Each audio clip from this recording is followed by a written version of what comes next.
Because the region that I come from, which is Central America, the 5 smallest countries of all our region, Guatemala, El Salvador, Nicaragua, Honduras, and Costa Rica, right now, 2 of them, Nicaragua and El Salvador, are ruled by socialism of the 21st century.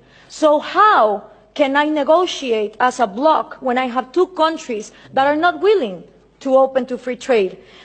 And for these 3 ways to work, you need to understand something about Latin America. I had 2 slides, 2 pictures, if we could put them on, please. The first thing is Latin America has always been ruled by dictators. Then Fidel Castro comes in, and he is successful in making a Marxist guerrilla. In the moment that Castro comes in and he makes a Marxist guerrilla, all the countries in Latin America start copying and pasting that model.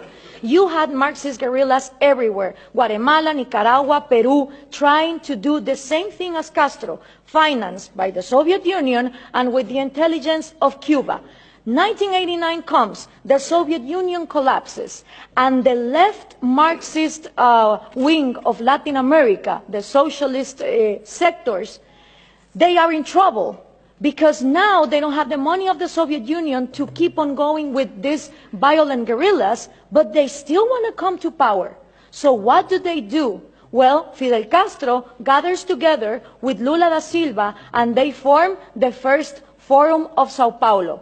The Sao Paulo Forum is a parliament that every year gathers together to further on the socialist agenda.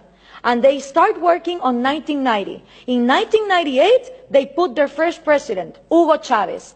And that was a relief for Cuba, because the money that the Soviet Union was lacking to give, the oil of Venezuela started giving.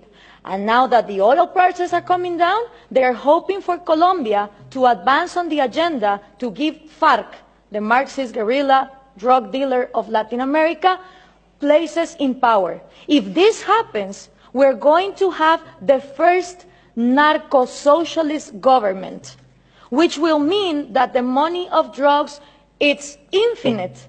It doesn't depend on the market like oil, and then you have another socialism of maybe the 22nd century.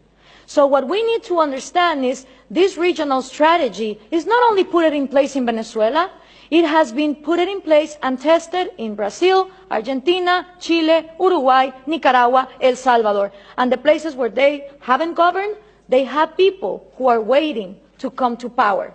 When we understand this, we also understand that when the Berlin Wall fell and communism was a thing of the past, in Latin America we voted for the so-called neoliberal governments, the right-wing presidents that were going to open the market. These people gathered together in the Washington Consensus, and they promised that they would give us free market.